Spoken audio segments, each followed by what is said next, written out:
Hello अस्सलाम वालेकुम dear students. आज यूनिट 4 का हमारे पास 4.6 न्यूमेरिकल है।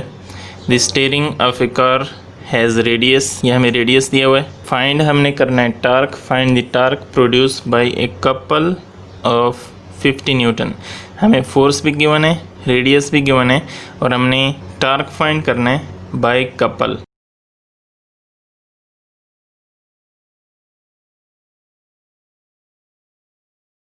अब हमारे पास रेडियस इन्होंने 16 सेंटीमीटर में दिया हुआ है। अब इस सेंटीमीटर को हम मीटर में कैसे कन्वर्ट करेंगे? सेंटीमीटर को डिवाइड करेंगे 100 से, तो ये हमारे पास मीटर आ जाएगा। तो जब हम डिवाइड करेंगे 16 को 100 पे तो हमारे पास 0.16 और 7 मीटर। रेडियस हमारे पास 0.16 मीटर गिवन है। यहाँ तक बात समझ आ गई है। अब एक और बात उसने कही हुई है कि find the torque produce by couple. अब जैसे ये हमारे पास स्टीयरिंग है, उसने हमें ये आर बताया हुआ है कि ये आर हमारे पास 0.16 मीटर है। कपल तो सिर्फ आर का रेडियस का नहीं होता, कपल तो पूरे डायमीटर का होता है। जैसे ये हो गया पूरा, तो हम जब हमारे पास ये 0.16 है तो ये भी 0.16 होगा, क्योंकि डायमीटर जो होता है वो 2r होता है। रेडियस को डबल करें तो हमारे पास डायमीटर होता है, या इस डायमीटर को अक्सर वो एल भी लिखते हैं। तो हमारे पास क्या आएगा 0.16 और 0.32। यहाँ तक बात समझ आ गई है। अब टार्क का हमारे पास फार्मूला है F cross L, F multiply L। ये फार्मूला अगर यहाँ पे हम लिखें, F की वैल्यू हमें गिवन है 50 न्यूटन, L की हमारे पास यहाँ पे वैल्यू आई है। जब हमें 50 को मल्टीप्लाई करेंगे 0.32 के साथ तो हमारे पास आंसर आएगा 16। और इस साइड पे चूँकि टार्क है, ये चूँकि फोर्स है, इसके यूनिट न्यूटन है, और ये हमारे पास डिस्टेंस है जिसके यूनिट हमने मीटर निकाले थे, तो इसके यूनिट न्यूटन मीटर, और ये हमारे पास आंसर है। यूनिट 4 का नेक्स्ट न्यूमेरिकल है हमारे पास 4.7। A picture frame is hanging by 2 vertical strings. हमारे पास एक पिक्चर है, वो 2 वर्टिकल स्ट्रिंग्स से हैंग कर रही है। The tension in the strings are 3.8 newton and 4.4 newton. Find the weight of the picture frame. यहाँ पे बात समझने की है कि पिक्चर उसने क्या कहा हुआ है, हैंग कर रही है, लटकी हुई है। ये ना नीचे जा रही है और ना ऊपर जा रही है। हमने पिछले चैप्टर में भी देखा है कि जब हमारे पास फोर्स ऊपर लग रही हो तो हम क्या लिखते हैं, मतलब जब टेंशन ज़्यादा हो, या दूसरे लफ्ज़ों में अगर कहें कि रस्सी मजबूत हो और वज़न कम हो तो हम ये वाला फार्मूला यूज़ करते हैं। और जब वेट हमारे पास नीचे जा रहा हो, वेट ज़्यादा हो, रस्सी कमज़ोर हो, तो हम लिखते हैं W माइनस T। ये पिछले चैप्टर में हम दोनों फार्मूले देख चुके हैं, लेकिन यहाँ पे सिनेरियो थोड़ा सा चेंज है, उसको हम देखते हैं। हमें T1 टेंशन 1 क्या दी हुई है 3.8 न्यूटन और टेंशन 2 4.4 न्यूटन। हमें फाइंड क्या करना है, वेट। अब जैसे मैंने पहले भी कहा कि यहाँ पे ये पिक्चर ना नीचे जा रही है ना ऊपर जा रही है, तो यहाँ पे ये जो फोर्स होगा ये हमारे पास 0 होगा, क्योंकि ना तो इस पिक्चर पे ऊपर कोई फोर्स लग रही है ना नीचे लग रही है। ये पिक्चर बिल्कुल इक्विलिब्रियम में है। यहाँ पे मैंने लिखा है कि as the picture is in equilibrium state, कि पिक्चर पे कोई फोर्स ना ऊपर लग रही है ना नीचे लग रही है, ना राइट पे लग रही है ना लेफ्ट पे लग रही है, तो इसको हम नेट फोर्स इक्वल टू 0 करेंगे। तो हमारे पास फार्मूला ये वाला यूज़ करें या ये वाला यूज़ करें। यहाँ पे दोनों इक्वल हो गए, हम ये वाला यूज़ करते हैं। अब इस T को या W को अगर हम इस साइड पे ले आएँ तो हमारे पास W is equal to T हो जाएगा। लेकिन टेंशन में देखें, यहाँ पे उसने हमारे पास 2 टेंशन्स दी हुई हैं। T को हम लिखेंगे T1 प्लस T2। ये जो टेंशन है हमारे पास ये T1 प्लस T2 है। जब हम T1 और T2 की वैल्यू पुट करेंगे, T1 की वैल्यू हमारे पास 3.8 न्यूटन और T2 की हमारे पास 4.4 न्यूटन दी हुई है, तो हम इनको ऐड करेंगे 3.8 प्लस 4.4, तो हमारे पास वेट की वैल्यू आएगी 8.2। और इस तरफ चूँकि वेट है तो इसके यूनिट न्यूटन होंगे, और ये हमारे पास आंसर है। डियर स्टूडेंट्स, नेक्स्ट न्यूमेरिकल हमारे पास 4.8।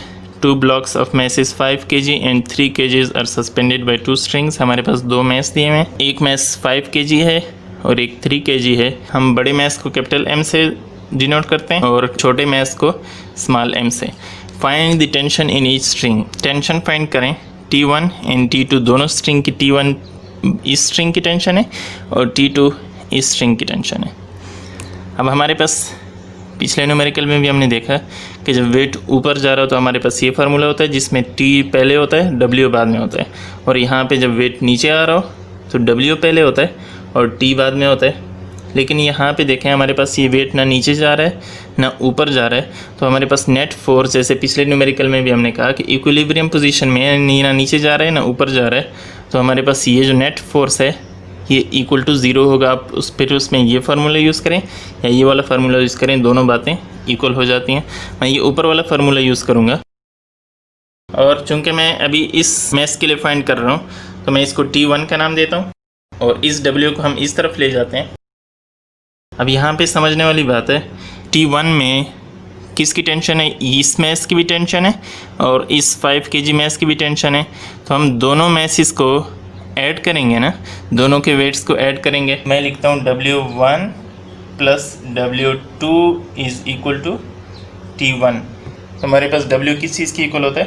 mg plus small mg। ये कैपिटल मैस है, बड़ा मैस है, और ये छोटा मैस है। अब दोनों के पास g आ रहा है तो मैं क्यों ना g कॉमन ले लूँ, और इस साइड पे T1 हमारे पास कैपिटल M किसके इक्वल था? 5 के, और स्मॉल m इक्वल था 3 के, और g की हमारे पास वैल्यू होती है 10। तो यहाँ पे हमारे पास T1 की वैल्यू आ जाएगी। 5 प्लस 3 कितना होता है? 8, और बाहर 10 है, 8 मल्टीप्लाई 10 हमारे पास 80 होता है, और इस साइड पे टेंशन है, इस साइड पे न्यूटन। टेंशन भी फोर्स ही है और फोर्स की यूनिट हमारे पास न्यूटन होते हैं। अब हम T2 फाइंड करेंगे। तो T2 के लिए भी वही फार्मूला हम यूज़ करेंगे कि F इस तरफ ज़ीरो हो जाएगा और यहाँ पे T2 माइनस W, इस W को फिर उधर ले जाएं तो हमारे पास W is equal to T2 हो गया। अब T2 पे कौन सा वेट एक्ट कर रहा है? ये वाला मैस है, 3 kg वाला स्मॉल m। तो स्मॉल m की हमारे पास क्या वैल्यू दी हुई थी? 3, और g की हमारे पास वैल्यू होती है 10। इन दोनों को मल्टीप्लाई करें तो 30 आता है, और ये सारा T2 आ रहा है, और चूँकि टेंशन भी फोर्स ही होती है तो इसकी यूनिट भी न्यूटन ही होंगे, और यही हमारे पास आंसर है। ये हमारे पास T1 का आंसर आ गया और ये T2 का आंसर आ गया, यही उसने पूछे थे। जी स्टूडेंट, नेक्स्ट न्यूमेरिकल हमारे पास 4.9।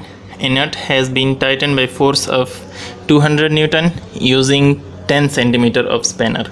हमारे पास एक स्पैनर है जिस पर हमने 200 न्यूटन फोर्स लगाई, और उसकी लेंथ या मोमेंट आर्म जिसको हम कह सकते हैं वो 10 सेंटीमीटर है। यहाँ पे हम लिख लेते हैं। अब चूँकि लेंथ हमारे पास मीटर में होती है, सेंटीमीटर में नहीं होती, तो हम इस सेंटीमीटर को मीटर में कन्वर्ट करेंगे। मीटर में कैसे कन्वर्ट करते हैं? डिवाइड बाई 100 करेंगे। अब ये हमारे पास L1 की वैल्यू है, लेंथ वैल्यू है। दूसरी हमें उसने चीज़ दी हुई है, what length of spanner is required to loosen the same. हमें लेंथ फाइंड करनी है to loosen the same nut with 150 newton. हमें फोर्स F2 दी हुई है 150 न्यूटन, और हमें कह रहे हैं कि L2 फाइंड करें। लेंथ जो इस फोर्स के लिए लेंथ होगी वो फाइंड। अब सिंपल सा स्टेप है इसमें कि हम दोनों टार्क्स को इक्वल करेंगे। टार्क हमारे पास क्या होता है? Rotating effect of force. जब हम इन दोनों फोर्सेस का F1 का और F2 का टर्निंग इफेक्ट यानी टार्क एक कंपेयर करेंगे, τ1 इज इक्वल टू τ2। τ1 हमारे पास जो F1 और L1 है, जहाँ पे F1 क्रॉस L1, और τ2 हमारे पास F2 क्रॉस L2। अभी L2 हमने फाइंड करना है। F1 की हमारे पास वैल्यू दी हुई है 200, L1 की हमारे पास वैल्यू है 0.1। इस तरफ भी हमारे पास F2 की वैल्यू मौजूद है 150, और मल्टीप्लाई L2। अब L2 को हम इधर अकेला छोड़ना चाहते हैं, पहले इन दोनों को मल्टीप्लाई करेंगे। 200 को जब हम 0.1 से मल्टीप्लाई करेंगे तो हमारे पास आंसर आएगा 20, और इस तरफ ये ऐसे ही आ रहा है। अब हमने इस L2 को अलहदा करना है, अकेला करना है, तो इस 150 को उस साइड पे लेके जाएंगे। यहाँ पे चूँकि मल्टीप्लाई हो रहा है L2 के साथ, उधर जाएगा तो डिवाइड हो जाएगा। अब इन दोनों को जब हम डिवाइड करेंगे तो हमारे पास आंसर आएगा 0.133। इस तरफ L2 है, लेंथ है, डिस्टेंस है तो हमारे पास ये मीटर में आएगा। अब इसको हम दोबारा सेंटीमीटर में कन्वर्ट करना चाहते हैं तो बड़ी यूनिट से छोटे यूनिट में कैसे जाते हैं, मल्टीप्लाई बाय 100 करेंगे। तो जब हम इसको 0.133 मल्टीप्लाई 100 करेंगे तो हमारे पास आंसर आएगा 13.33 और ये सेंटीमीटर है। इस तरफ L2 है। सेंटीमीटर में हमने इसलिए कन्वर्ट किया है क्योंकि यहाँ पे L1 देखें, डिस्टेंस हमें उसने सेंटीमीटर में दिए हुए। डियर स्टूडेंट्स, नेक्स्ट न्यूमेरिकल है हमारे पास। A block of mass 10 kg is suspended at a distance of 20 centimetre. हमें मैस दिया हुआ है और डिस्टेंस दिया हुआ है। अब ये डिस्टेंस चूँकि सेंटीमीटर में, हमने इसको मीटर में कन्वर्ट करना है तो 20 डिवाइडेड बाई 100 हमारे पास 0.2 मीटर L1 की वैल्यू आ गई। एक और डिस्टेंस हमें उसने दिया हुआ है, uniform bar of 1 metre long. हमारे पास ये जो बार है ये 1 मीटर लॉन्ग है। What force is required to balance it at its centre of gravity. अब ये 1 मीटर है, इसका सेंटर ऑफ ग्रेविटी कितना होगा, 0.5, क्योंकि उसका सेंटर 1 का हाफ कितना होता है, 0.5। अब पूरी न्यूमेरिकल को अगर हम समझें, इस 1 मीटर लॉन्ग बार के एक कॉर्नर पे मैस लटक रहा है 10 kg का। इसकी टोटल लेंथ 1 मीटर है तो इसके हाफ पे हमें कितनी फोर्स लगानी चाहिए। बार 1 मीटर है, हाफ इसका 0.5 मीटर होगा। F2 हमने फाइंड करना है। L2 हमें गिवन है 1 मीटर का हाफ को हम डिवाइड बाई 2 भी कह सकते हैं। तो ये हमारे पास कितना आएगा, 0.5 मीटर। यह आ गया, यहाँ पे भी लेंथ आ गई। अब अगर हम दोनों को इक्वल करें तो हमारे पास आएगा F1 multiply L1 is equal to F2 multiply L2। F1 हमारे पास अभी गिवन नहीं है, लेकिन यहाँ पे जो हमारे पास मैस गिवन है और 10 kg है, ये फोर्स डाउनवर्ड एक्ट कर रही है। तो F1 चूँकि हमें पता है वेट के इक्वल होता है और वेट का हमारे पास फार्मूला होता है mg। तो m यहाँ पे 10 वैल्यू लगाएं, g की भी वैल्यू 10 लगाएं तो हमारे पास F1 100 न्यूटन आया। L1 की हमारे पास वैल्यू गिवन है 0.2 मीटर। इस तरफ का F2 हमने फाइंड करना है। L2 हमें वैल्यू गिवन है 0.5 मीटर। इन दोनों को जब हम मल्टीप्लाई करेंगे तो हमारे पास आंसर आएगा 20 और ये न्यूटन और इस तरफ मीटर। यहाँ पे भी देखें, इस तरफ F2 है जो कि हमने फाइंड करना है 0.5 मीटर। अब F2 तो हमने अकेला करना है, ये 0.5 इस साइड पे मल्टीप्लाई और इधर आएगा तो डिवाइड हो जाएगा। 20 newton metre divided by 0.5 metre.